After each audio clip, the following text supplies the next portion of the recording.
এই মেয়েটি রাস্তা দিয়ে হেঁটে যাওয়ার সময় সেই পাথরের সঙ্গে ধাক্কা খেয়ে পড়ে যায়। তারপরে এই লোকটি তার ব্যাগটি রেখে পাথরটা নিয়ে দূরে ফেলে দিতে যায়। আর দূর থেকে করিম এটা দেখে ফলো করতে থাকে। তারপর মেয়েটি ওই ব্যাগটি দেখতে পায়। ব্যাগটি দেখে সে আস্তে আস্তে ব্যাগের কাছে এগিয়ে আসে। সে ব্যাগটা খুলে দেখে তার মধ্যে অনেক টাকা। সে ব্যাগ থেকে টাকাগুলো বের করে নিয়ে সে এখান থেকে পালিয়ে যায় আর ব্যাগটা এখানেই রেখে চলে যায়। আর কিছুক্ষণ পরে ব্যাগের মালিক সেখানে চলে আসে। এসে কিছু না দেখে ব্যাগটা হাতে নিয়ে সে এখান থেকে চলে যায়। আর দূর থেকে করিম সব দেখতেছিল। সে এটা দেখে ওখান থেকে উঠে চলে আসে। এসে দেখে মেয়েটি এখানে দাঁড়িয়ে ফোনে কথা বলছে। তারপর করিম এখানে এসে মেয়েটির ব্যাগ থেকে হাত দিয়ে পিছন থেকে টাকা তুলে নেয়। আর মেয়েটি এখানে দাঁড়িয়ে কথা বলতে থাকে। তার কিছুক্ষণ পরে এই লোকটি হঠাৎ জুতার ফিতা খুলে যায়। সে আবার এখানে ব্যাগ রেখে তার ফিতা বাঁধতে থাকে। আর করিম পিছন থেকে এসে লোকটির ব্যাগে আস্তে করে টাকা দিয়ে দেয়। করিম এই মহৎ কাজটি করতে পেরে সে অনেক প্রাউড ফিল করে। তারপর লোকটি হঠাৎ তার ব্যাগটা চেক করে।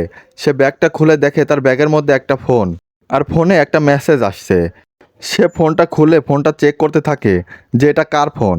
তার কিছুক্ষণ পরে করিম গাড়িতে ওঠার সময় সে বুঝতে পারে তার কাছে ফোন নাই। করিম তখনই বুঝতে পারে যে সে ব্যাগের মধ্যে টাকা রাখার সময় তার ফোনটাও রেখে আসছে। তারপর সে তার হাতে থাকা স্মার্ট ঘড়ি দিয়ে সে তার ফোনে একটা কল করে।